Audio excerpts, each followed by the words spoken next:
Ito yung pagkain na hindi mo pa natitikman, pero masarap na. First, cut the unneeded part. Tapos i-cut ang bawang.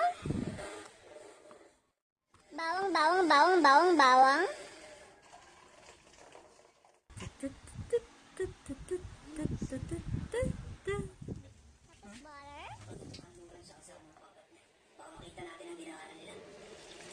Bawang, lagyan ng bawang. Mix para masarap.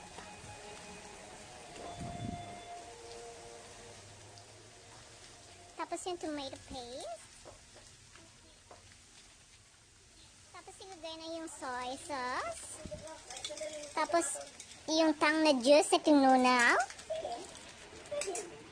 Mix para masarap. Yes.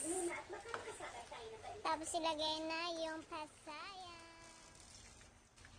Mix ulit.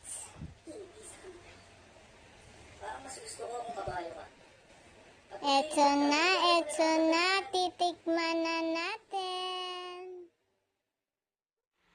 Masarap na, juicy pa, try nyo na.